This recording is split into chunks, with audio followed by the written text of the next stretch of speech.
This is shockingly messy. When I look at this, I see sort of like there was a plan in place to, make the DP feel left out, actually alone. All of these are handlers, I assume are handlers, people not at his caliber. He looks defeated. He's not, by the way, he's not defeated. He looks defeated. What for me, this state, as I was looking at this over and over again, I saw him, his body language weakened him, how he stood, he almost looks like you want to pity him. And that did not do him any favors. But look at that staring vacantly, staring in one distance. It was probably fashioned that way, whether deliberately or not. The way it looks, it was very, whoever was trying to be clumsy really did a good job at it, because this is clumsy. I don't even think the president acknowledges him. Look at the quality of his clap. He's turned away, then he does that, then he checks himself. Look at that, just look at that again. Look at where his hands are, then he claps very weakly, because we can't look at it in isolation. We need to look at it in the context of their relationship. These two have had a bromance, so to speak, but now there's a lot of, it's like a fighting couple. They're both very tense. Even the president is tense here.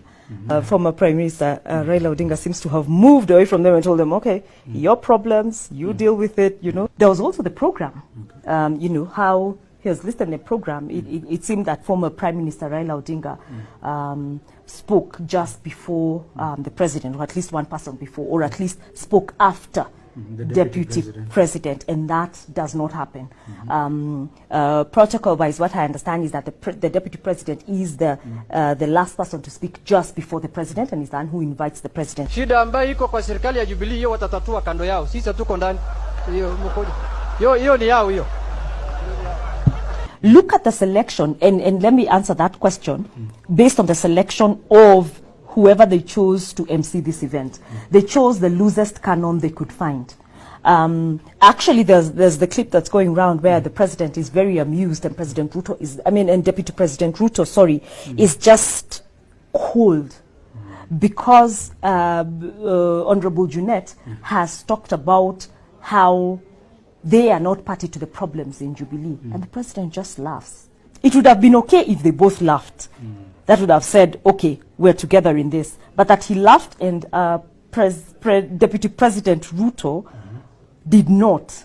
That is what we saw. We saw the hostility. We saw the even resentment, I dare say, that has built up between these two. When Senator Murkomen comes in, it is like he now is the mouthpiece for the frustration of the deputy president, because he spoke with a lot of emotion and completely now removed any doubt that these guys felt weakened, because there was a lot of booing, there was a lot of, and he got very, very emotional and stirred up. In the history of our nation, when he stood up to speak,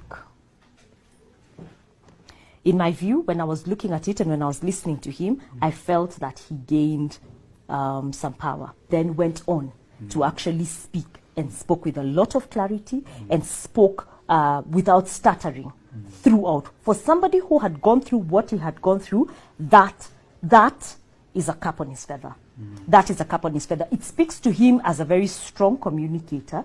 It also speaks to him as someone who's able to quickly gain ground. It's also a critical moment for him, because how he handles this going forward will be very important. However, as much as I think he did well, I don't think that his team did him any favors. I think his team ought to have been prepared for this sort of thing, and they ought to have covered him so that he doesn't look weakened.